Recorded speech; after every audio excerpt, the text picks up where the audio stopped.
আসসালামু আলাইকুম, কেমন আছো তোমরা সবাই? নতুন একটা রেসিপিতে তোমাদের সবাইকে স্বাগত জানাই। এতক্ষণে দেখে বুঝতেই পেরেছো কি বানাতে চলেছি। বাঙালির ভালোবাসা চা। ভালোবাসে না এমন মানুষ খুবই কম আছে। আর সকালে এই ধোয়া ওটা চা না থাকলে দিনটাই ভালো যায় না। কি করে এই মশলা চা খুব সুন্দর পারফেক্ট ভাবে বানাবে আজকের ভিডিওতে সেটাই শেয়ার করবো। ভিডিও শুরু করার আগে একটাই রিকোয়েস্ট, চ্যানেলটিকে সাবস্ক্রাইব না করে থাকলে সাবস্ক্রাইব করে দিও। আর ফেসবুক থেকে দেখলে পেজটাকে ফলো করতে ভুলো না। চলো তাহলে দেখে নাও আজকের রেসিপি। প্রথমে চা বানানোর জন্য আমি দুধটাকে জাল দিয়ে নেব। তো এখানে আমি প্রায় 4 কাপের মতো দুধ নিয়েছি। দুধটাকে খুব ভালোভাবে জাল দিয়ে নেব। আর দুধটাকে জাল দিতে দিতে ঘন করে নেব, তাহলে চায়ের স্বাদটা আরও দ্বিগুণ হয়ে যাবে।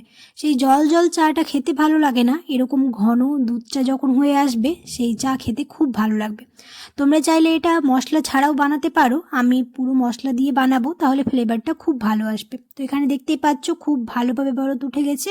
এবার একটু এটাকে ঘন করে নেব।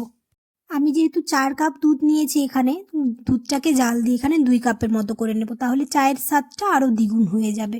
দেখতে পাচ্ছ দুধটা খুব ভালোভাবে ঘন হয়ে গেছে। এবার গ্যাসটা বন্ধ করে সাইডে রেখে দেবো এটা। এবার চায়ের জন্য পাত্র বসিয়ে নেব। অনেকে আছো ভিডিও দেখে চলে যাচ্ছ, সাবস্ক্রাইব করো না, অবশ্যই সাবস্ক্রাইব করে দিও। আর ফ্রেন্ডস আর ফ্যামিলির সাথে ভিডিওটা বেশি বেশি করে শেয়ার করে দিও, তাহলে ভিডিও বানাতে আমার খুব ভালো লাগবে। দুধটা এখানে জাল দেওয়া হয়ে গেছে। এবার এখানে একটা প্যান বসিয়ে নিয়েছি। এবার এর মধ্যে দিয়ে দিব হচ্ছে 1 কাপ জল। এখানে আমি হালকা গরম জল নিয়েছি 1 কাপ।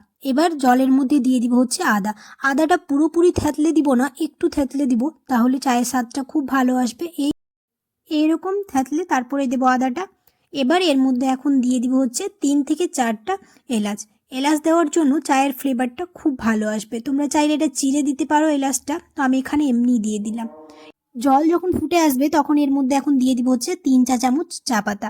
জল যখন ফুটে আসবে তখনই চা পাতাটা দেবো, তাহলে চায়ের কালারটা খুব ভালো আসবে। আগে দিয়ে দিলে চায়ের কালারটা ভালো আসবে না। এবার দিয়ে দিলাম হচ্ছে যে দুধটা জাল দিয়ে রেখেছিলাম সেই দুধটা দিয়ে এবার খুব ভালো করে এরকম চামচ দিয়ে নাড়তেই থাকবো। চা যত এরকম চামচ দিয়ে নাড়তে থাকবো চায়ের ফ্লেভারটা খুব ভালো আসবে আর কালারটাও খুব ভালো আসবে। তোমরা সবসময় চেষ্টা করবে যখন জল ফুটে আসবে তখনই চা পাতাটা দেওয়ার, তাহলে চায়ের কালারটা দুর্দান্ত আসবে। এবার এরকম করে ফুটিয়ে নেব খুব ভালো করে চাটা। তোমরা চাইলে এখানে কোনো রকম মশলা নাও দিতে পারো, এমনিও বানাতে পারো। আমি এখানে এলাচ আদা দিয়েছি, তাহলে চায়ের ফ্লেভারটা খুব ভালো আসবে। আশা করছি তোমরা বুঝতেই পারছো চায়ের কালারটা কেমন এসছে। আর এরকম করে একটু চামচ দিয়ে এরকম নাড়তে থাকবো, তাহলে খুব ভালো লাগবে। দেখতে পাচ্ছ খুব ভালোভাবে ফুটে এসছে। এবার গ্যাসটা বন্ধ করে দেব। অনেকেই আছো এই ধোয়া ওঠা চা যদি সকালবেলা না থাকে তাহলে দিনটা ভালো যায় না। চা অবশ্যই সবারই একটা ইমোশনাল বলতে পারো, বাঙালিদের একটা পছন্দের খাবার। এখানে একটা কথা মনে রাখবে, চিনি আমরা আগে দেব না, এরকম সব শেষে চিনি দেবো। তো এখানে নিজেদের স্বাদ অনুযায়ী চিনি দেবে। আমি এখানে 2 চামচের মতো চিনি দিয়েছি, দিয়ে খুব ভালোভাবে ফুটিয়ে নেব। অনেকেই আছো দুধ গরম করার সময় ওখানে চিনি দিয়ে দাও, তাহলে চায়ের কালারটা ভালো আসবে না। চিনি সবসময় এরকম শেষে দেওয়ার চেষ্টা করবে, তাহলে চায়ের কালারটা খুব ভালো আসবে। আশা করছি আমার আজকে চায়ের রেসিপি তোমাদের ভালো লেগেছে। যদি ভালো লেগে থাকে তাহলে অবশ্যই একটা লাইক করে দিও।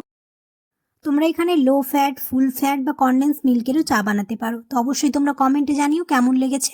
দেখা হবে খুব শীঘ্রই পরের একটা নতুন রেসিপিতে। আল্লাহ হাফেজ।